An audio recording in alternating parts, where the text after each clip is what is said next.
Bonsoir à tous, merci de nous être fidèles quotidiennement. Voici le sommaire de cette édition. Les très redoutés variants du virus de la Covid-19 circulent de plus en plus. Sont-ils plus puissants ? En a-t-on détecté à Monaco? Le directeur du centre hospitalier Princesse Grace nous apportera un éclairage sur toutes ces questions et fera un point sur la situation sanitaire actuelle au CHPG. La modernisation du réseau d'eau potable est en cours dans le secteur du jardin exotique. Des travaux doivent débuter lundi prochain. Quelles conséquences sur la circulation? Explication à suivre. L'heure des bilans et des perspectives pour la sûreté publique. Une conférence de presse était organisée aujourd'hui. Les grands chiffres de la criminalité pour 2020 y ont été révélés, ainsi que les priorités pour l'année 2021. Richard Marangoni, le directeur de la sûreté publique, sera notre deuxième invité. Comment le secteur des superyachts traverse-t-il la crise? Un symposium était organisé autour de cette question aujourd'hui au Yacht Club de Monaco. S'il y a un lieu qui est toujours très prisé par les Monégasques, c'est le marché de la Condamine, où nous verrons comment commerçants et usagers se sont adaptés aux nouvelles conditions en vigueur depuis presque un an maintenant. Vincent Vatrican et Fabien Bonilla nous présenteront la toute prochaine projection organisée par l'Institut audiovisuel avec le film 12h08 à l'est de Bucarest. Mais tout de suite, un premier point info avec les autres grands titres du jour. Alexandra Pani, bonsoir. Bonsoir Patricia, une fois n'est pas coutume, nous débutons avec un point météo. L'INSEE vient de publier son focus pour l'année 2020, un rapport qui confirme la hausse des températures sur cette dernière décennie. Le bilan pluviométrique annuel est proche des normales observées, mais une répartition saisonnière inhabituelle. Il est important de noter notamment les épisodes ponctuels qui ont été particulièrement intenses cette année. Nous avons tous encore en tête la tempête Alex du 2 octobre, mais également la journée du 4 juin où il est tombé 3 fois plus que la moyenne mensuelle. Tous les détails de ce rapport sont disponibles sur le site de l'INSEE.mc. Il est toujours bon de le savoir, des aides gouvernementales pour les entreprises sont proposées. Oui, et des aides plus particulièrement pour aider les entreprises à franchir le cap de la transition numérique. Vous pouvez bénéficier d'un cofinancement jusqu'à 70% du budget présenté. Vous pouvez évaluer la maturité de votre entreprise sur la plateforme eme.gouv.mc et déposer votre demande sur le téléservice dédié sur le site du gouvernement monégasque. Toujours à destination des entreprises, la Jeune Chambre économique met en place un nouveau cycle de formation. Un cycle de formation de création d'entreprise, Patricia, et toutes les étapes clés pour y arriver avec succès. Ce cycle se compose de 4 modules en ligne. Rendez-vous les jeudis à 18h du 18 février au 11 mars. Ce premier cycle sera animé par Laurence Garino du Welcome Office autour du thème « S'implanter en principauté, par où commencer ?» Ils occupent désormais la une de l'actualité en plein cœur de la crise sanitaire. Les variants anglais, sud-africains, brésiliens, on ne parle presque plus que d'eux. À quoi correspondent-ils? Doit-on les craindre? Pour nous en parler, le directeur du centre hospitalier Princesse Grace est notre premier invité. Bonsoir Benoît de Sévelinge. Bonsoir. Avant d'évoquer notamment les variants, une question qui est sur toutes les lèvres aussi. Quelle est la situation au CHPG? Alors les chiffres semblent en régression sur tous les fronts, hospitalisation, réanimation. Oui, alors on a l'impression d'un plateau depuis une dizaine de jours, après une forte augmentation. Donc aujourd'hui, on a 7 patients Covid en réanimation, on en a 2 qui sont en soins critiques, 21 patients qui sont hospitalisés dans l'unité dédiée Covid et 42 patients qui sont hospitalisés par ailleurs, dont 15 au court séjour gériatrique. Vous avez noté au fil des jours une évolution du profil des patients. Oui, tout à fait. Alors, sans qu'on puisse réellement se l'expliquer scientifiquement, on note que les patients hospitalisés, et je précise bien hospitalisés, sont de plus en plus jeunes. On note également une aggravation des symptômes qui arrivent plus tard par rapport au diagnostic. Et puis, on note une aggravation qui est beaucoup plus rapide d'un coup. Voilà. Est-ce qu'on a une explication à cette évolution du profil, notamment? Alors, Une explication certaine, on n'en a pas. On s'interroge sur le variant. Le variant, on l'a trouvé, donc il est en principauté, ça, il n'y a aucun doute possible. On s'en doutait, hein, ça ne s'arrête pas aux frontières. Mais est-ce que c'est le variant ou le virus qui évolue? Difficile à dire. Est-ce que ce sont les comportements des gens qui évoluent? Difficile à dire. Raison de plus pour véhiculer un message de prudence. Vous évoquiez les variants. Vous nous confirmez donc qu'ils circulent à Monaco, mais lorsqu'on parle de variants, on parle du variant sud-africain, du variant anglais, du variant brésilien, on s'y perd un peu. Alors, pour l'instant, en ce qui nous concerne, on n'a trouvé que le variant britannique. Et on l'a trouvé chez des personnes âgées. Quand on a un test positif qui émane soit d'un cas très grave, soit d'un cluster, soit d'une contamination qu'on s'explique très mal, on l'envoie pour ce qu'on appelle un criblage. Ce n'est pas le séquençage du virus qui donne des résultats plus exacts, mais qui est très très compliqué à obtenir parce qu'il y a très peu de laboratoires en France qui font ça. Mais ces variants, pourquoi font-ils si peur? Parce qu'ils se propagent plus vite, ils sont plus virulents? Il faut savoir que le fait qu'il y ait un variant derrière un virus, c'est quelque chose de normal. Le virus, il évolue, il vit. Le problème de ces variants, c'est qu'on ne sait pas si le peu qu'on a appris sur le coronavirus va s'y appliquer. Par contre, ce qu'on sait, c'est qu'aujourd'hui, l'issue, c'est la vaccination. Il n'y a que ça qui va nous permettre de retrouver une vie normale. L'évolution du profil des patients dont je vous parlais, est-ce que c'est le variant? On dit que le variant britannique, c'est à peu près 50% des contaminations sur le 0,6. Ou est-ce que c'est autre chose? C'est difficile à dire. Mais il n'en reste pas moins donc qu'aujourd'hui, lorsque l'on parle de la crise et des moyens de freiner la pandémie, le vaccin apparaît toujours comme la seule arme, hein. Le vaccin et les gestes barrières sont les seules armes dont on dispose. Le vaccin parce qu'il va limiter les formes graves de la maladie. On pense aussi de manière naturelle qu'il va limiter la charge virale. Donc si votre charge virale est basse, eh bien, vous serez moins symptomatique. Et si vous êtes moins symptomatique, vous contaminez moins votre entourage. Dans la mesure où aujourd'hui on hospitalise des jeunes sans comorbidité dont on ne s'explique pas vraiment pourquoi il faut une forme aussi grave de la maladie par rapport à ce qu'on voyait en première vague, hein. Et je crois que le vaccin, même à titre individuel, aura un bénéfice certain. Le problème, c'est la circulation du virus. Dans quelques jours interviendront les vacances pour la zone qui nous concerne. Quel est le message que vous avez envie de délivrer à quelques jours de ces congés à la population? Au niveau du CHPG, on recommande vraiment la plus grande vigilance et la plus grande prudence. L'effet galette des rois que l'on a eu avec des personnes âgées dans les lits qui ont énormément souffert et beaucoup de décès, on souhaiterait vraiment l'éviter après les vacances de février. Donc vraiment un appel à la vigilance, appliquer les gestes barrières et surtout la distanciation sociale. Ça reste le seul moyen de se prémunir d'une contamination. Et après ce pic de fin janvier, début février, on a envie de vous demander aussi, Benoît de Sévlinges, comment se porte le personnel du CHPG qui a été au front? Alors le personnel est fatigué. Le personnel est fatigué à plusieurs titres. Le premier, c'est que ça fait longtemps que ça dure. Ça fait quasiment un an qu'on est en crise. Et puis le personnel est touché. Aujourd'hui, à l'heure où je vous parle, nous avons 38 agents qui sont en arrêt maladie pour Covid. Il y a 10 jours, c'était 70. Donc je vous laisse imaginer que beaucoup de gens contractent la maladie et cette maladie, elle fatigue. Elle fatigue pendant l'épisode de contagiosité, pendant qu'on porte le virus, mais elle fatigue aussi après, c'est quelque chose qui est décrit. Et donc le personnel, de manière générale, est fatigué. On a des gens qui sont extrêmement impliqués, qui sont volontaires et qui donnent une énergie fabuleuse pour soigner les patients de toutes les maladies que l'on a à prendre en charge au CHPG. Et donc là aussi, c'est un petit appel à la population générale pour se rendre compte de l'effort incroyable qui est déployé par les soignants de cet hôpital. Voilà un appel à se protéger et à protéger les autres. Merci beaucoup, Benoît de Sévlinges, pour ce nouvel éclairage sur la crise sanitaire. Bonsoir, merci.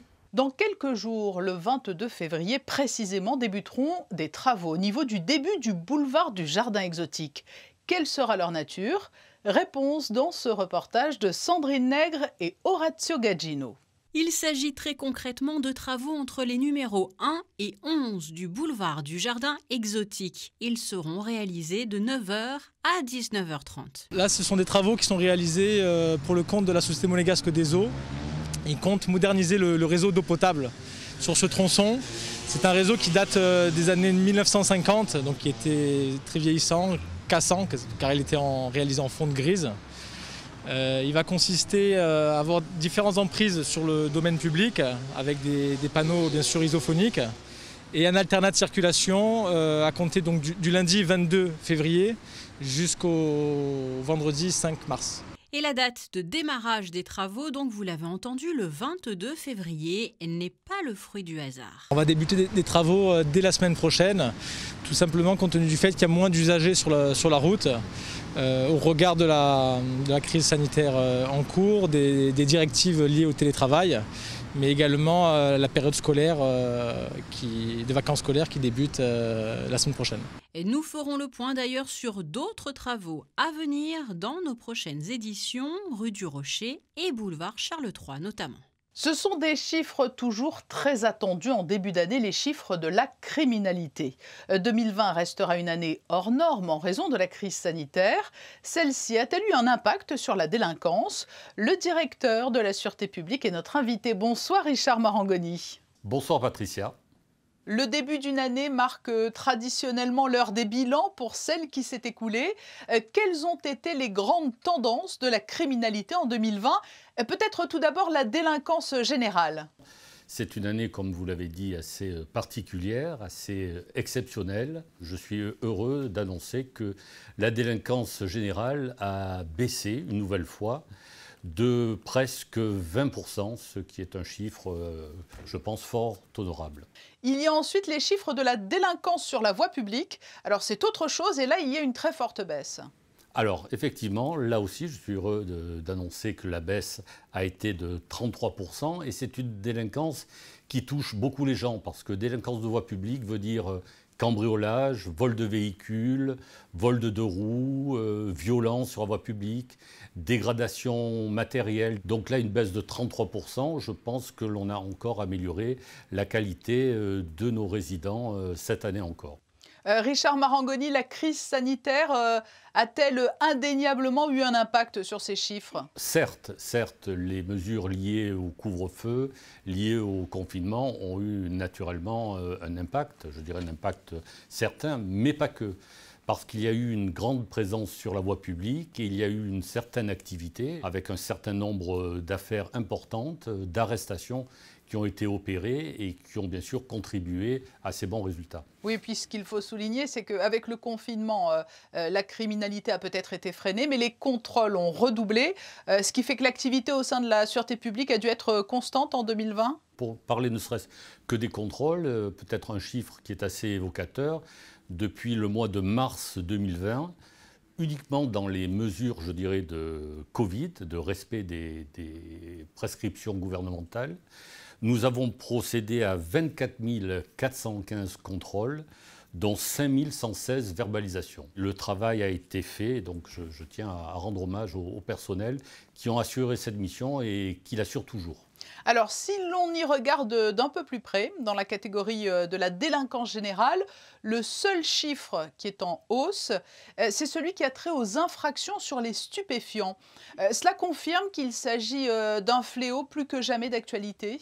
Au-delà d'un chiffre d'augmentation, ce qu'il faut peut-être voir, c'est que nous avons réorganisé nos services et notamment réorganisé la division de police judiciaire pour être encore plus performants. Donc je dirais plutôt qu'une augmentation de la consommation, c'est une augmentation de notre activité. C'est-à-dire nous nous sommes donné les moyens de faire plus et les résultats en attestent puisqu'effectivement il y a eu une augmentation des affaires que nous avons effectuées. En 2020, toujours, l'unité de préservation du cadre de vie a vu le jour. Quels enseignements tirer de ces premiers mois sur le terrain ? Alors je pense, avec beaucoup de modestie, mais que c'est vraiment une réussite. Cette unité a été créée dans le cadre de l'amélioration de la qualité de vie avec 3 axes majeurs. D'abord, fluidifier la circulation. Ensuite, lutter contre les nuisances sonores, quelles qu'elles soient, que ce soit aussi bien les particuliers, que ce soit les établissements publics, que ce soit les chantiers. Et dernier axe, les incivilités, là aussi, qui touchent beaucoup la qualité de vie des résidents, que ce soit les stationnements anarchiques, enfin tout ce qui peut polluer la vie sur la voie publique. Plus largement, quels seront les grands défis que devra relever la Sûreté publique en 2021 ?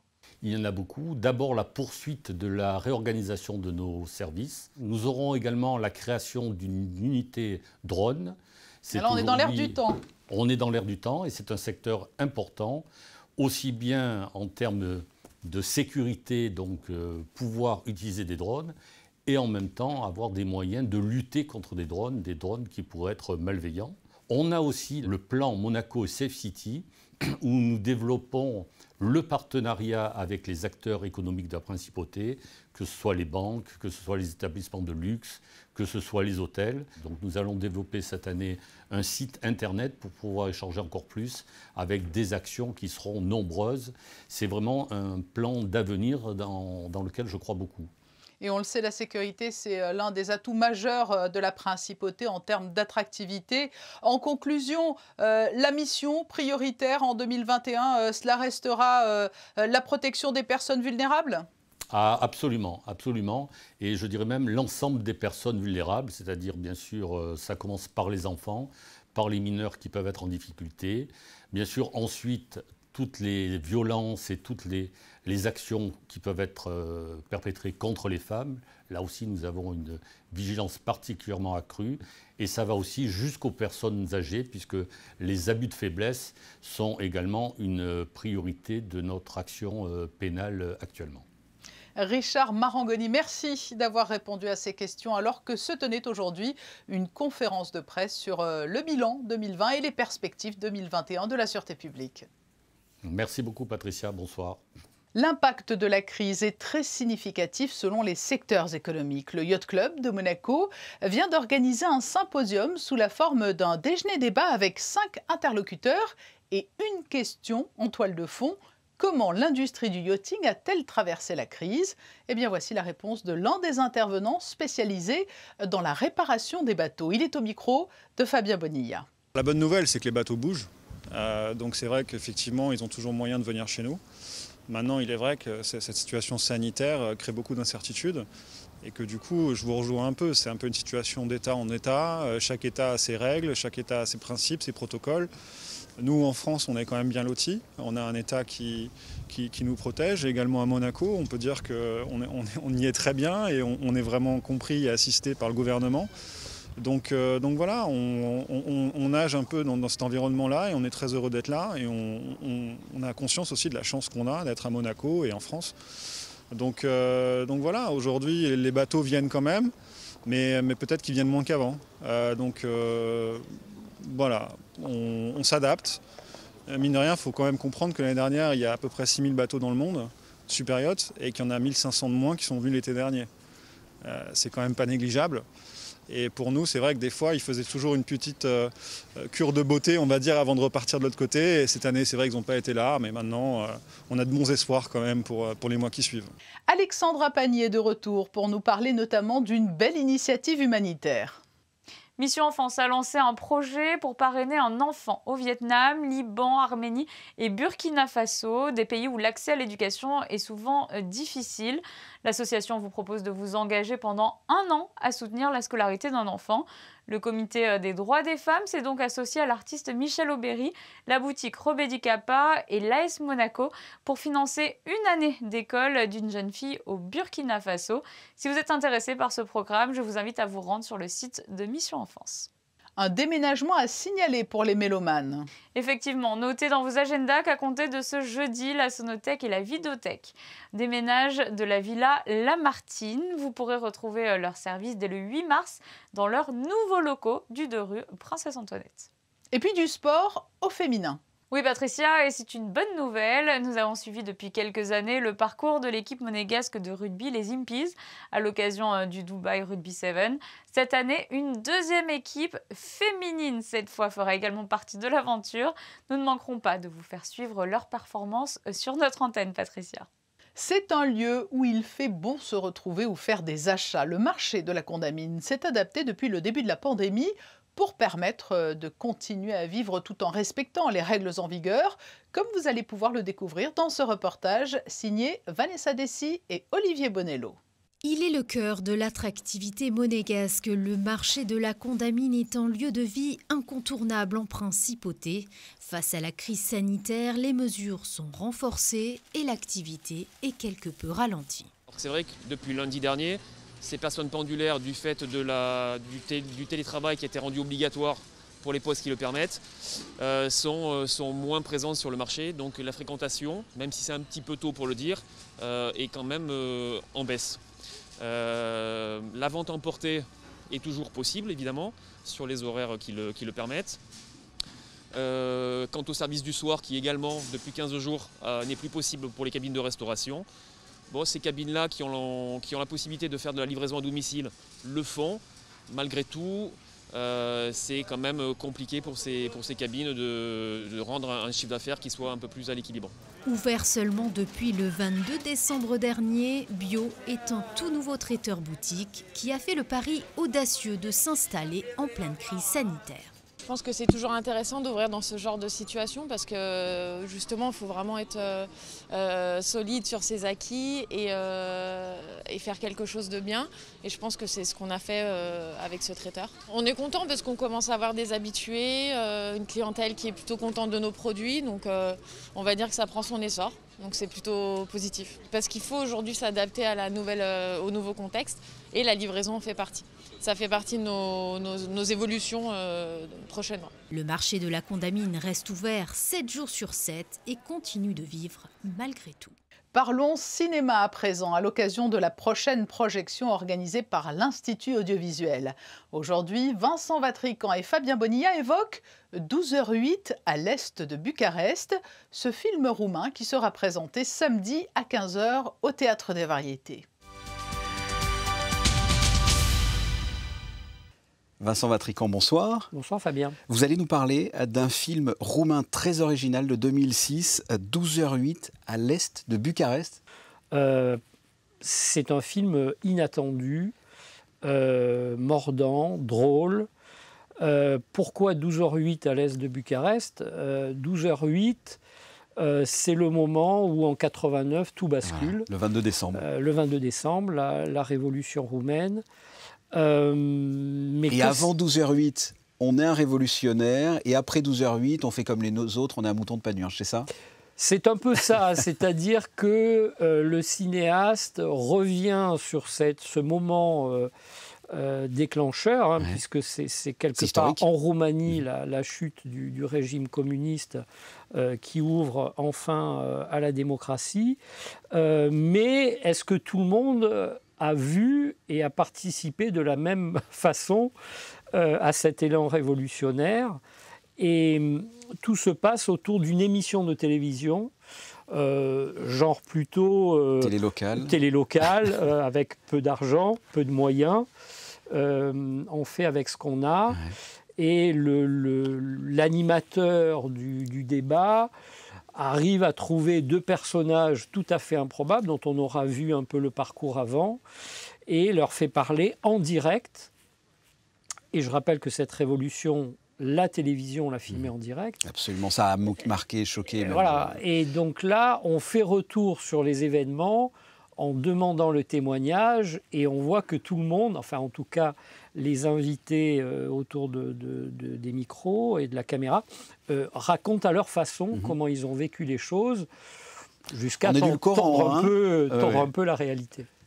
Le professeur d'histoire alcoolique et menteur, un papy donc gâteux, un animateur avec son plateau télé miteux, hein, c'est ce dont on parle là. Les personnages font la force du film, j'ai l'impression. Oui, indéniablement. Les acteurs aussi, qui sont des acteurs roumains que je ne connais pas particulièrement. Et qui méritent d'être connus. Tous habitent leur rôle. Ça se joue dans très peu de choses, quelques lignes de dialogue, mais c'est aussi une gestuelle.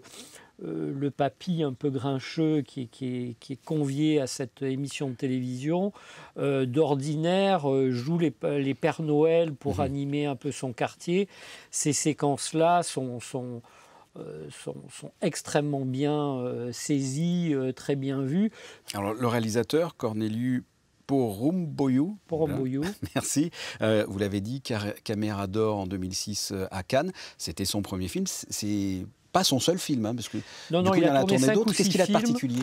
Le sens je crois le sens de l'absurde, puisque même dans son dernier film, qui s'appelait Les Siffleurs, qui est un film policier, il y a une intrigue policière, j'allais dire un peu traditionnelle, mais la force du film, c'est plutôt à l'intérieur des séquences et des situations du film d'arriver à montrer le cocasse d'une situation et de la détourner de la manière dont d'ordinaire elle aurait été filmée, écrite, etc. Donc voilà, c'est un cinéaste qui a un vrai regard sur les choses. Voilà, 12h08 à l'est de Bucarest. Allez voir ce film, samedi 20 février, 15h, au Théâtre des Variétés. Merci Vincent Intrican. Merci Fabien. Da, eu când am văzut că a început la București, am ieșit și eu. Păi uite că domnul Mănescu susține că a fost înainte. Păi el a fi fost înainte, eu am fost după. Bine, și atunci ce revoluție asta dacă lumea e și după?